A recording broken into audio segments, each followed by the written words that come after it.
बोलो श्री कृष्ण भगवान की जय हो।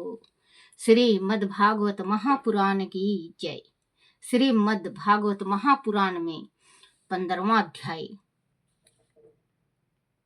अधर्म की शाखाएं। अधर्म की 5 शाखाएं होती हैं। ये 15 में सुनाई थी परसों बच्चों, गृहस्थल के लिए मोक्ष धर्म का परसों जो सुनाई थी। और आज है अधर्म की शाखाएं। अधर्म की 5 शाखाएं होती हैं।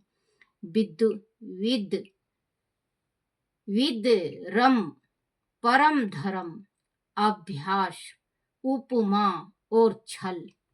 धर्म यज्ञ पुरुष को अधर्म के अनुसार ही उनका भी त्याग कर देना चाहिए। जिस कार्य को करने से धर्म में बाधा पड़े वह विधर्म कहलाता है। किसी अन्य व्यक्ति द्वारा अन्य व्यक्ति को दिया गया धर्म उपदेश पर धर्म कहलाता है।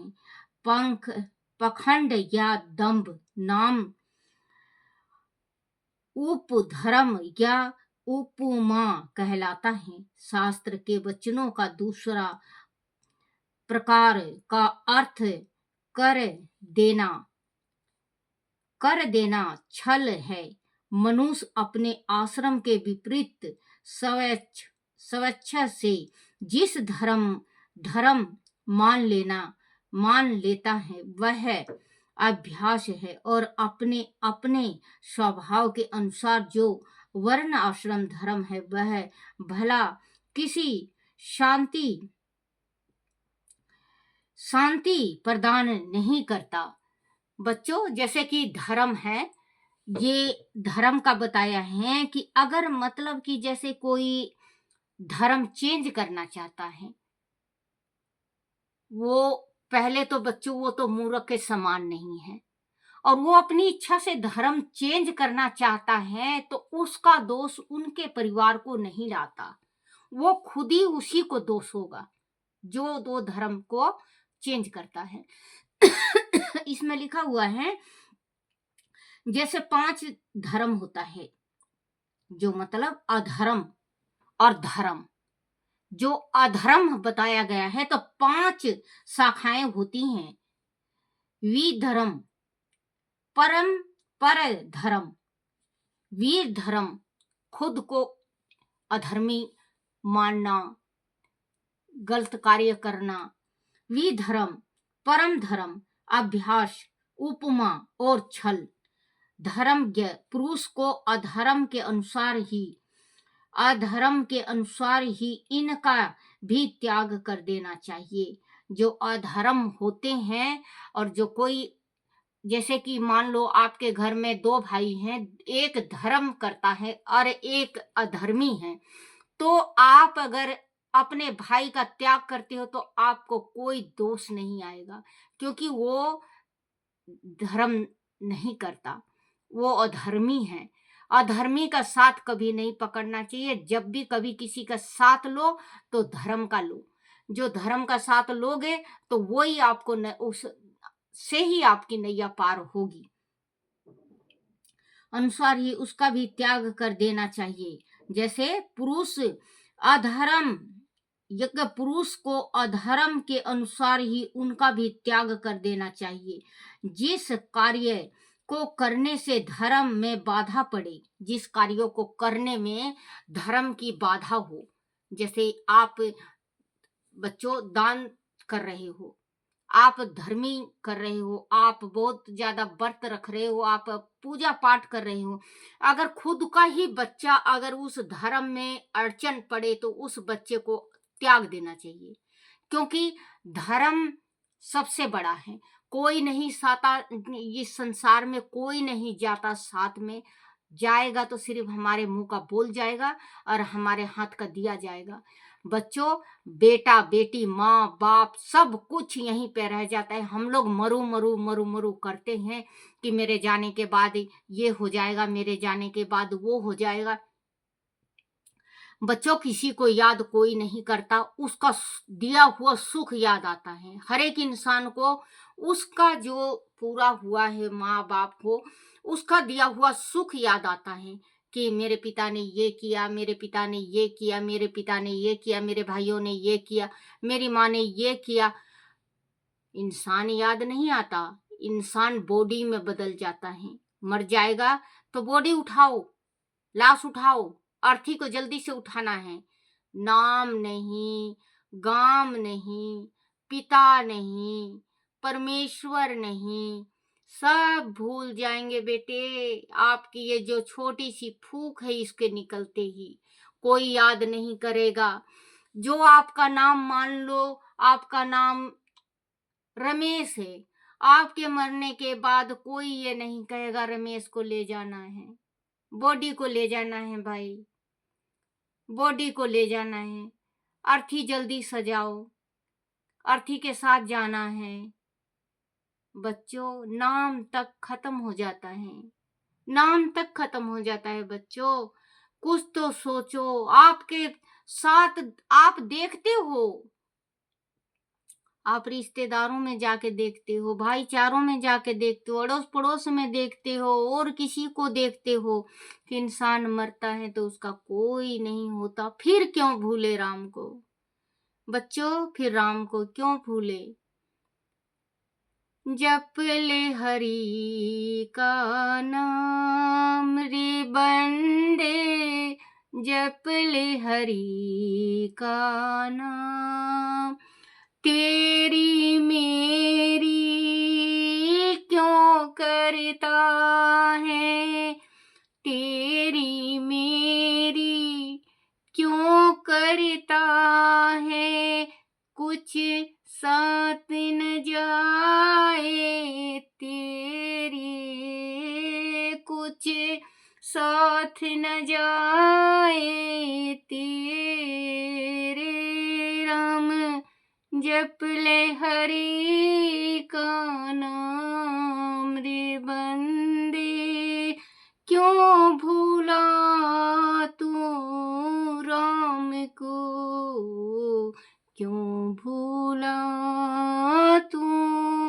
राम को? बच्चों, राम बिना कुछ नहीं है। सुबह उठे राम जपो, शाम जप राम, दोपहरे जपू राम, संदे जपू राम, उठदे जपू राम, मैं खांदी जपू राम, मेरा राम ही राम, मेरा राम मिले भगवाना, मैं जपती हरि का नामा, मैं जपती हरि का नाम। बच्चों, आप मत भूलो, ये शरीर है, हमें नहीं पता हम कितने जन्म से आ रहे हैं, कितने जन्मों में जा रहे हैं, कितनों जन्मों में मेरी माँ, मेरी बेटी, मेरी पत्नी, मेरी स्त्री, मेरी सखी, मेरी सहेली, मेरी बहन बनी, और कितने जन्मों में मैं इसका बेटा बना, पति बना, भाई बना। तो बच्चों, एक जन्म में इंसान का रिश्ता बदल जाता है। एक राजा के पुत्र था, राजा के पुत्र था, तो वो राजा की रानियां बहुत थी, तो एक रानी जलनसी में आके उसको जहर देके मार दी, जहर देके मार दी। और वो राजा को पता चला कि मेरा पुत्र पूरा हो गया, रानी रो रही है, राजा आया, पागल हो गया, मेरे बच्चे, मेरे बच्चे। जो ऋषि ने उसको आशीर्वाद दिया था, वही ऋषि उसके पास आए, देखे राजा रानी को बहुत विलाप करते हुए, और समझ गए कि कौन सी रानी ने जहर दिया है इसके बच्चे को, और इनका बस यहीं तक इनका साथ था, इससे ज्यादा इनका साथ नहीं है। तो वो मृतक बच्चे को बुलाते हैं, मृतक बच्चे को बुलाते हैं और कहते हैं, पुत्र राजकुमार, देख तेरी माता कैसे विलाप कर रही है, और देख तेरा पिता कैसे विलाप कर रहे हैं। आ जाओ और इस मृतक शरीर में समा जाओ, क्योंकि ये मर जाएंगे। जो मरा हुआ पुत्र का आत्मा कहता है, ऋषि मेरी सुनो, 7 जन्मों का हमारा इनका रिश्ता है। मुझे ये नहीं पता कि कितने जन्म में ये मेरी माँ बनी, मेरी पत्नी बनी, मेरी बहन बनी, मेरी चाची ताई बनी है, और कितने जन्मों में मैं इसका पति बना हूं, बेटा बना हूं, भाई बना हूं। लेकिन अब मेरा ये लास्ट है इनके साथ जन्म का, मृत्यु लोक में जन्म का। मुझे मिल रहा है ऋषि मोक्ष, क्योंकि जिस माता ने मुझे विष दिया है, जिस माता ने मुझे विष दिया है, उसका बहुत बहुत शुक्र है, शुक्रगुजार हूं मैं, क्योंकि ये मेरा मृत्यु लोक का लास्ट है। अब मैं इस मृत्यु लोक में नहीं आऊंगा, मैं श्री हरि के चरणों में समा जाऊंगा, और मेरा जीवन इतना ही तक था। अब ये माने तो ठीक है, नहीं माने तो वो भी ठीक है, क्योंकि मैं नहीं जानता, ना मैं इनको जानता हूं कि ये कौन है, ना मैं इनको जानता हूं कि ये कौन है। मैं नहीं जानता, मुझे नहीं मालूम कि ये कौन है। ऋषि कहते हैं राजा से, राजा साहब देख लो कि संसार की बंधन जीते जी का है। ये मेरा है, ये तुम्हारा है, ये उसका है, ये इसका है। मरने के बाद कोई भी किसी का नहीं है। मरने के बाद पुत्र नहीं जानता कि ये मेरी माँ है, ये मेरा पिता है, ये मेरी स्त्री है, ये मेरी बेटी है, ये मेरा बेटा है। मरने के बाद तो बच्चों, जब इंसान संभले ना, इंसान भक्ति करने लगे और जब संभल जाए, तो ये समझ जाओ सवेरा हो गया। कहते हैं सुबह का भूला अगर शाम को घर आ जाए उसको भूला नहीं कहते। जो सवेरे भूल जाता है अपनी राह और शाम को घर आ जाता है उसको भूला नहीं कहते। हाँ, भूला वो हो जाता है जो जीवन में कभी आता नहीं। तो बच्चों, आपके साथ सॉरी बच्चों, माफ करना, ना आपके साथ कोई आया, ना मेरे साथ कोई आया है, ना मेरे साथ कोई जाएगा, ना आपके साथ कोई जाएगा। बच्चों, और तो और अगर आप सच्चे दिल से कभी बैठ के और विचार करना, एक दफे जरूर सोचना बच्चों, कि ये जो तन है ये भी आपका नहीं है। ये तन है ना, ये भी आपका नहीं है, इसे भी आप नहीं ले जा सकते। ये तन यहाँ मिला है ना आपको मृत्यु लोक में, मृत्यु ही लोक में छोड़ के जाना पड़ेगा।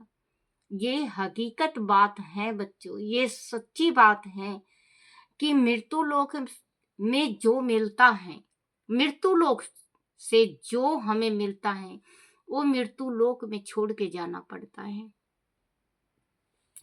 आत्मा सो परमात्मा, आत्मा में राम बसे हुए हैं। इसी आत्मा से अगर जो हम दान दे दें, जो हम पूर्ण कर दें, आत्मा सिर्फ आत्मा कभी नहीं मरी है, ना कभी जली है, ना कभी डूबी है ना कभी इसको जरा रोग लगा है। आत्मा बिल्कुल शुद्ध और साफ रहती है।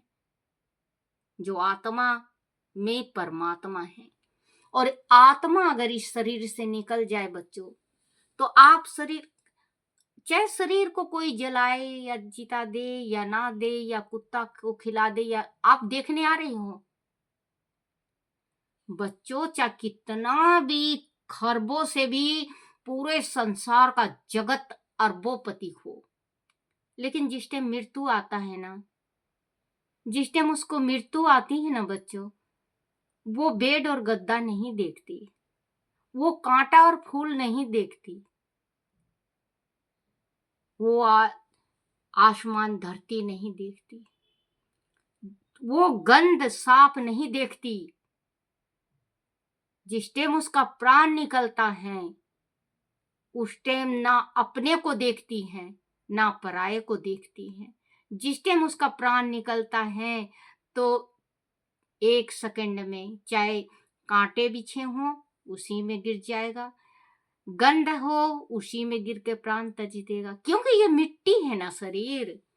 आत्मा जो साफ आत्मा है, जो हमारे आंख देख के गिलान होती है जिस चीज को, जैसे किसी चीज को गंदगी देख के हमें घृणा हो जाती है, और मरने के बाद ये मिट्टी जो का शरीर है अगर बेशक से गंध में गिर जाए कोई घृणा नहीं है। बच्चों, ये छोटी छोटी बात को आप ध्यान से रखा करो और सुना करो, समझा करो और अमल करो, क्योंकि ये चीज हमें आगे तक पहुंचाएगी। अब हम मान लो हमारे पास खाने के वास्ते है नहीं, और मान लो आप ये सोचो कि दादी कह रही है कि दान करो, फलना करो, ढिकमा करो। बच्चों, दौलत दान करने से ही नहीं होगा। आप गौ की सेवा कर लो, वो भी दान है। राम राम पंडित जी को बोल दो, वो भी दान है। अपने माता पिता का सेवा करो, अपने सास ससुर का सेवा करो, वो भी दान पुण्य के जैसे है। अपनी ये मिट्टी का शरीर है बच्चों, मालूम नहीं किस टाइम इसमें से छोटी सी मनी है, ये मनी निकल जाए और कोई पता नहीं चलेगा। ये मिट्टी है। हम ये कहते हैं हमने इतना कमाया, उतना कमाया, हमारा ये करेगा बेटा, वो करेगा बेटा, ये करेगा। अगर मान लो बच्चों आपका बेटा ना करे, आपका बच्चा ना करे, आपका बेटा, तो आप कहने आओगे बच्चों? नहीं आओगे। आप उसको कहोगे कि मेरे नाम का ये दान कर दो। ब्राह्मणों को ऐसी खाट देते हैं बच्चों जो 2 दिन में टूट जाता है। बिस्तर सड़े रुई का बनवा के देंगे। जो आप भी कर दोगे तो कर दोगे, नहीं करोगे तो मत करो, वो आपकी इच्छा है। मैं तो सिर्फ इस वास्ते में ज्यादा जोर देती हूँ कि हम हैं ब्राह्मण और हम हैं पुरोहित। हमें मालूम है बच्चों कि उनके मरने के बाद हमें क्या मिलता है। जो 13वीं करते हैं, 13वीं को जो गुरुओं को देते हैं वो क्या दिया जाता है, ब्राह्मणों को जिमाते हैं वो फिर क्या देते हैं? कुछ नहीं मिलेगा। आप अभी से कर लो अगर आपकी इच्छा है। मान लो बच्चों, अगर आप अभी, बहुत घर देखी हूं मैं ऐसा कि इतना अच्छा अच्छा चीज खाएंगे, इतना अच्छा अच्छा चीज खुद खाएंगे, और जिस टाइम ब्राह्मण को जिमाएंगे बच्चों तो 2 आलू का पानी जैसे सब्जी और पूरी और हलवा कच्चा पक्का।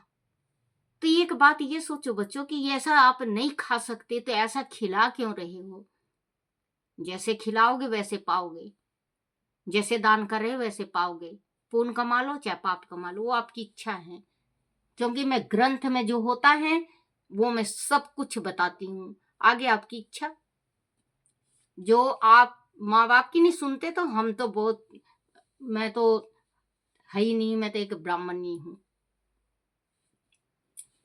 धर्म में बंधा को करने से धर्म में बाधा पड़े वह वीर विधर्म कहलाता है। किसी अन्य व्यक्ति द्वारा अन्य व्यक्ति को दिया गया धर्म उपदेश परम धर्म कहलाता है। पखंड या दंभ नाम अन्य उप धर्म का उपमा कहलाता है। शास्त्र के वचनों को शास्त्र के वचनों का दूसरे प्रकार का अर्थ कर देना छल है। मनुष्य अपने आश्रम के विपरीत स्वेच्छ से जिस धर्म मान लेता है वह है। अगर बच्चों शास्त्र कहता है, जो शास्त्र कहता है, अगर कुछ भी कहे, अगर हम उसके विपरीत ले जाएं, गलत दिशा में ले जाएं, जैसे श्री कृष्ण भगवान बहुत नटखट थे, अगर हम ये कह दें कि बहुत उपद्रवी थे या छलिया थे, शंकर भगवान बदमाश थे, तो बच्चों ये दूसरे दिशा में ले जाने की बात है, उससे हम नरक में जाते हैं। क्योंकि कृष्ण भगवान के जैसे पुत्र हर एक इंसान चाहता है कि मुझे कृष्ण भगवान के जैसे पुत्र हो, कृष्ण भगवान के जैसे पुत्र हो। जब कृष्ण भगवान के जैसे पुत्र हो जाता है फिर रोते हैं कि तो बच्चा दिल फेंक है, ये तो फलना है, ये तो धिगमा है। तो आप विष्णु भगवान के जैसे शांत, विष्णु भगवान के जैसे, राम के जैसे पुत्र मांगा करो। वैसे लड्डू गोपाल भी कम नहीं है। लड्डू गोपाल ने कभी वासना का प्रेम नहीं किया, सच्चे दिल से प्रेम करते थे। लेकिन आजकल कलयुग है बच्चों।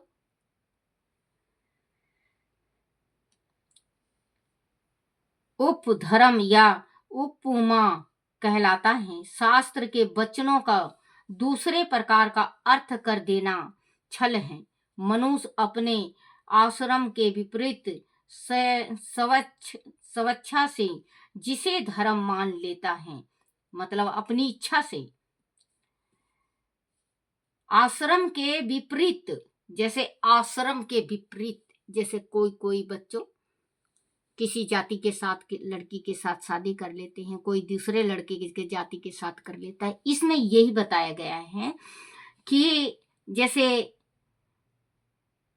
उपमा कहलाता है शास्त्र के वचनों को दूसरे प्रकार अर्थ कर देना छल है। मनुष्य अपने आश्रम के विपरीत, अपने आश्रम के विपरीत, अपनी जाति के विपरीत, विपरीत स्वेच्छा से, मतलब इच्छा से जिसे धर्म मान लेता है वह अभ्यास है, और अपने अपने स्वभाव के अनुसार जो सर आश्रम धर्म है वह भला किसे शांति प्रदान करती है। जो अपना धर्म है, अपना धर्म है, जैसे कि हम हिंदू हैं और मुसलमान का धर्म अपना ले तो आत्मा को शांति नहीं मिलेगी, और मुसलमान हैं वो हिंदू का धर्म अपना ले उनको शांति नहीं मिलेगी। तो इस ग्रंथ में यही लिखा हुआ है कि अपना अपना धर्म करना चाहिए। किसी के धर्म में जाओगे तो सुख शांति नहीं मिलेगा आपको। अगर आपको सुखी रहना है और आपको इस संसार में रहना हो तो आप अपना स्वभाव, अपने अपने स्वभाव के अनुसार जो वारण आश्रम धर्म है वह भला किसे शांति प्रदान नहीं कर सकता। बोलो श्री कृष्ण भगवान की जय हो। श्री कृष्ण गोविंद हरे मुरारी, हे नाथ नारायण वासुदेवाय, हे नाथ नारायण वासुदेवाय, हे नाथ नारायण वासुदेवाय। आरती श्री भागवत भगवान की है आरती, पापियों के पाप को है तारती। आरती श्री भागवत भगवान की है आरती, पापियों के पाप को है तारती। बोलो श्री कृष्ण भगवान की जय। अपने अपने माता पिता की जय, अपने अपने गुरुदेव महाराज की जय। श्रीमद् भागवत महापुराण की जय हो। हे मेरे कान्हा, हे मेरे गिरधर, हे मेरे गोपाला, मेरे से कुछ गलती हो जाए, टूटी हो जाए, ज्यादा हो जाए, कम हो जाए, मुझे क्षमा करना, क्षमा करना, क्षमा करना। बोलो श्री कृष्ण भगवान की जय हो।